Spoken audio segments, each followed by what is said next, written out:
Hello everyone, welcome. I hope you're doing good. Today we are going to discuss about OOPS. It is going to be a quick recap. There are various videos available in YouTube where people have explained OOPS in a very detailed manner. In future, I'm going to create a videos for which you will have to have a knowledge of OOPS concept, and that's why I'm creating this video where I'll be giving you a quick recap of OOPS. Now, what is the full form of OOPS? It is Object-Oriented Programming Language. So it is saying object-oriented. That means OOPS programming language revolves around this object concept. So first try to understand what is an object. In this real world, you think about any entity, be it an animal or any human, any living thing, or let's say any non-living thing, it is an object. Let's take an example of myself. I am Sanjay. I am an object. I can be object of multiple classes. I can be an object of human being because I am a human being. I can be an object of male class because I am a male. I can be an object of employee class because I am an employee. Now here you will see that one object has its own attribute and its own behavior. Let's try to understand what is attribute and what is behavior. Okay. Let's say I am creating a class of employee. When we will create this class, we are going to define few attributes and some behavior with respect to the object of this employee class. So an employee can have an attribute like his first name, last name, employee ID, email ID, and date of joining location, and so on. These are nothing but attribute of an employee.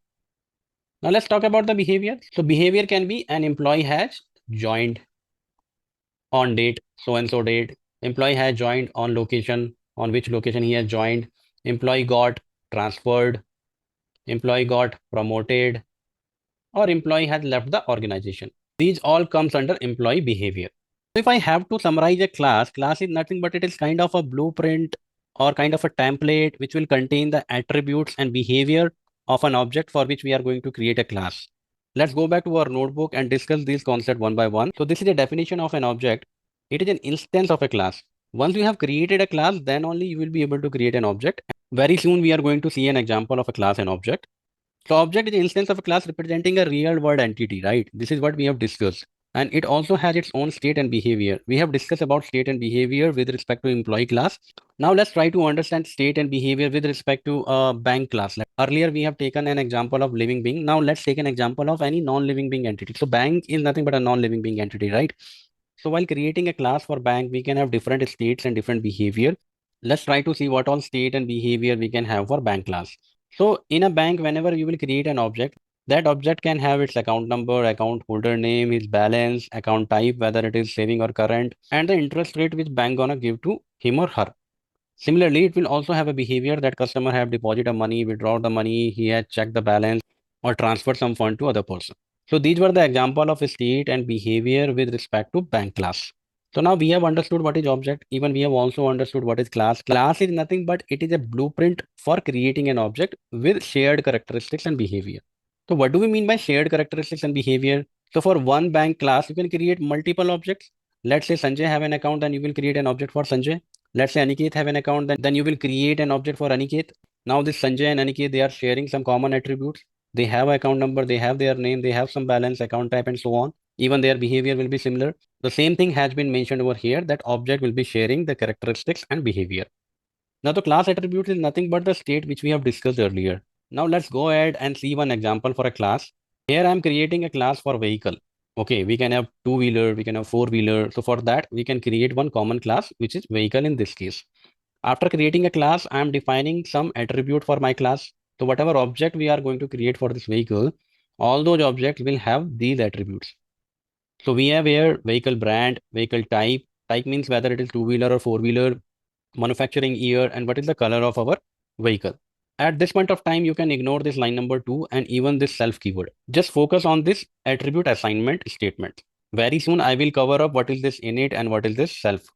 And here, if you will come down here, you will see that I have created one function with the name of getInfo. Now, in terms of OOPS, if you have created any function inside a class, then we will call it a method rather than a function. That is the main difference between function and method. If you are creating a function inside a class, then it is a method. So that's why now in this video, whenever I have to refer this getInfo, I will call it as getInfo method rather than getInfo function. Now, whatever method you create inside a class, that method will either be manipulating your attribute or it will be using those attributes to display some sort of information. Using this method, we are trying to display information of our vehicle. Here you will see that I'm trying to return brand, type, year, and color of particular vehicle. Why we have a return over here rather than a print statement? Because when we will call this method later on, we are going to print the information, whatever information this method is going to return. As we have a code for our class ready, now we can go ahead and create an object of this vehicle class. And this is the syntax to create an object. You have to write your object name, V1 in our case. After that, you need to give equal to and your class name. Our class name is vehicle. After that, you need to provide parenthesis. And inside parenthesis, you need to provide the value of attributes of this particular V1 object. Now you can ask me one question that Sanjay, if we are passing these arguments, then these arguments must be getting captured via some function or method. So you are correct. These arguments will be passed to this particular method. The name of this method is double underscore init double underscore. So this is basically a special method which will automatically get called whenever you are going to create your object and while creating if you are providing value for your attribute.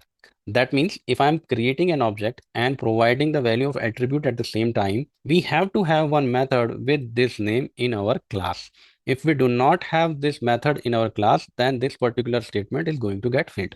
All right, so now we have understood that whenever we will create an object and pass some argument to that object, then by default, this init method will get called and its underlying statement will get executed.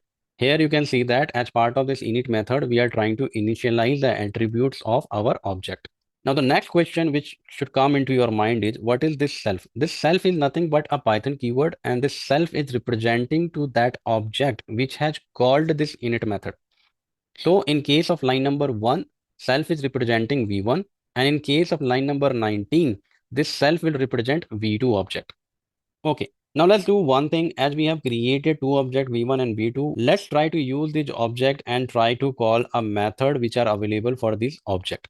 So I have created V1 object for a bike where I'm mentioning that a object is a type of two-wheeler and brand name is Honda, manufacturing year is 2023 and the color of bike is green.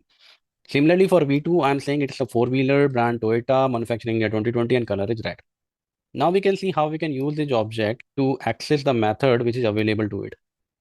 You just need to write object dot and that method name. In our case, this get info is returning something, and that's why I have written this statement v1 dot get info inside a print function. Okay, so I'm expecting for line number 22, the information related to v1 object will get printed, and similarly line number 23, the information for v2 object should get printed. Let me run this cell and quickly check the output. So here we see that it has printed the output correctly, Honda two-wheeler 2023, Toyota four-wheeler 2020. Now, at this point of time, I should also tell you one more property of this self. Whenever you are going to create a method inside your class, it is mandatory that the very first argument of your method should be self. If you will not do it, in that case, your code will fail. Let's try to quickly check it. I'm going to uncomment line number 8 and 9. So here I have created one method with the name as dummy, and inside parenthesis, I have not written self keyword.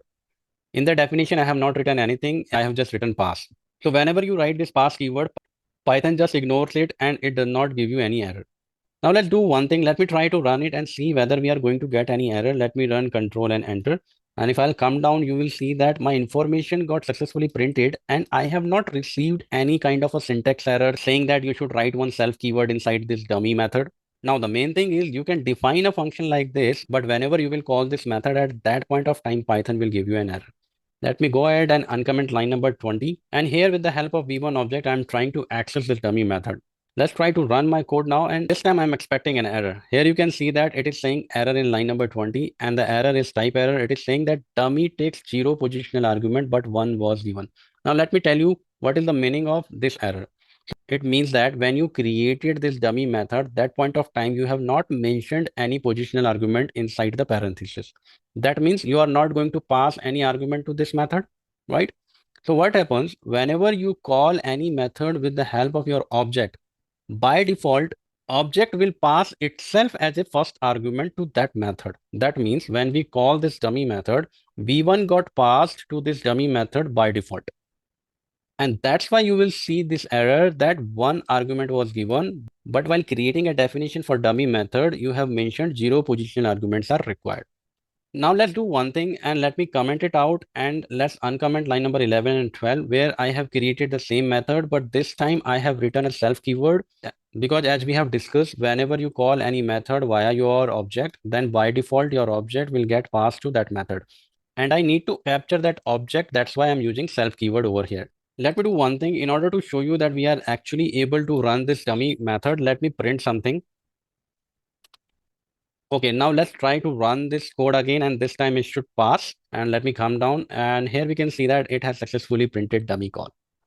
Now before moving ahead, let me tell you that this init function should be created by this name only. You should have double underscore then init and after that you should again have double underscore. The methods which start with double underscore and ends with double underscore, we call them dunder methods or magic method or special method. I will explain you that concept in the next video, so don't worry. Now let's try to understand another concept which is inheritance. For that, I'll go to my OneNote. We will take the same example of vehicle. Let's say I have one class created with the name as vehicle. Now I want to create two subclasses, one for two-wheeler and another for four-wheeler. So as we all know that being a son or being a daughter, we inherit some property from our parents, right? You inherit some DNA from your father and from your mother as well. And this is the concept of inheritance. The same thing we are going to implement in OOPS, where we have this parent class with the name as vehicle, and I have created one child class with the name as two-wheeler, and the second child class with the name as four-wheeler. When some class inherits a parent class, then it inherits its attributes and its methods. That means this two-wheeler class will have all the attributes available to vehicle, all the methods available to vehicle, and this two-wheeler can have its separate attributes and its separate methods. Now here I will take an opportunity to explain you one more important keyword similar to self. Let's say you are working in a development of your child class, and in this child class, if you want to call method of your parent class, which is vehicle in our case, and we had a method, right? Get underscore info. Let's say I want to utilize this method inside this child class. You can access those method with the help of super keyword. You need to write super dot and then that method name. In our case, it is get info, and this is the use of your super keyword. Now let's go back to the Jupyter notebook and see this concept in action. Let me uncomment these lines and see what code we have written over here. Here you can see that I am creating two child classes, two-wheeler and four-wheeler. And the way you can inherit is very simple. You just need to write your parent class name inside parentheses and that's it. This is so simple. So we can see that in line number 26, while creating two-wheeler, we have inherited vehicle class. And in line number 33, while creating a four-wheeler, we have inherited vehicle class again. Now let's see what code we have written in each class. In two-wheeler, we have defined one method init again. So it is a best practice to define this method in your class. Otherwise, in order to instantiate or in order to initialize your object, you will have to create a separate method and you will have to call it separately. And while we know that init get called automatically, while in case of init method, it get called automatically when we create an object. So let's see what we are doing over here. We again have self keyword and all the vehicle attributes. Now, as we just discussed couple of minutes back, if you want to call a method of your parent class, then you will have to use this super keyword. Here I'm using super keyword to call init method of my parent class. Why do I need to call this init method and why can't I just write the whole code again? I can just copy it and paste it inside my child class. You are correct, we can do it, but why to repeat our code again if we have already written that code once? And this two-wheeler have all the attributes which are coming from vehicle. In this case, it is best that we can utilize the init method of our parent class itself. And this is what we are doing over here. Rather than writing a definition for this init method separately, we are calling parent init method. Let's see the code of four-wheeler. Here again in the four-wheeler class, we are utilizing the init method of parent class. So the code for these two subclasses are very simple. Now let's go ahead and try to create an object and at the same time, we will try to call the method utilizing those objects. Let me uncomment these lines and here we can see that I have created one object with the name bike and another with the car. And while creating these objects, this is the information we have passed. And in line number 45 and 46, we are trying to access the methods which are available for our object. This bike is an object of two-wheeler, but this two-wheeler class has inherited vehicle, and that's why the method which we have defined in our parent class, getInfo, it will automatically become available to two-wheeler and four-wheeler as well. And that's the same method which we are trying to call in line number 45 and line number 46. Let's try to run it and see the output. Earlier, these three lines were getting printed. Now two extra lines should get printed out. So here we can see that using a child object, we can easily access the method of our parent class. All right, so now we have understood the basic of inheritance. There are a lot of concepts which we can cover up, but I just want to make it as a quick recap. And that's why we will move to our next concept, which is a function overriding. Let's read the definition of function overriding. Replacing a method in a subclass. Subclass is nothing but our child class with a new implementation to customize its behavior. Right. So what we have discussed that whenever we create a child class, by default, all the method definition of parent class like dummy and get info in this case will become available to this child class. Now let's say I also want the same function get info in my child class because I want to customize the behavior of get info for my one of our child class. I do not want to utilize the get info method of parent class. And that is very simple. You just need to create a method with the same name in your child class.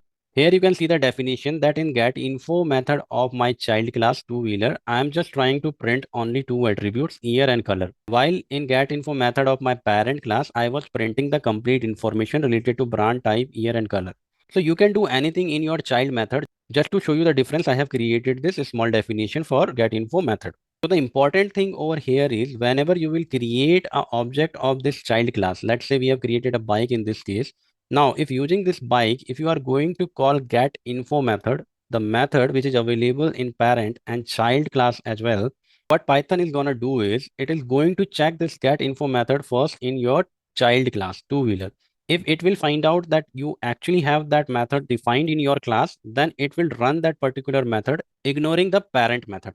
But in a scenario where Python will not be able to find it out, let's say in example of four-wheeler, then Python will go back to the parent and it will try to see if parent class have that method or not. If it have, then it will run that method. If it does not have, then it will throw an error. So now let's see the impact of overriding the method. We have overridden get info method in two-wheeler class. I have not overridden it in four-wheeler. Remember it. So now when I will run this statement, line number 45 and 46, let's try to understand what's going to happen. In case of bike.getInfo, Python will go to the corresponding class of bike. Bike is an object of two-wheeler class. It will go to the two-wheeler class and it's gonna check if it does have any method with the name getInfo or not. It will find it out that it actually have it and it will execute this line number 31 where only the manufacturing year and color of bike is gonna get printed out. In case of line number 46, we have car.getInfo. Python will check what is the class for this car. It will find out that the class for car is four-wheeler. It will go to four-wheeler and it will check if four-wheeler class have getInfo method or not. It will not be able to find out any such method in four-wheeler class, and that's why it will go to its parent class, which is vehicle. And in vehicle class, it will find that method. And in this case, line number 15 will get executed where I am printing the value of each and every attribute. Now let me run this code and see the output. So let's focus only on the last two lines. As we have expected for bike, only the manufacturing year and color got printed, while in case of car, all the information related to car got printed out. So this was the high level overview for the concept, which we are going to discuss further in the next videos, guys. I hope this quick recap will be beneficial for you. If you like this video, then subscribe my channel. I'll meet you in the next video. Till then, keep learning. Take care. Bye-bye.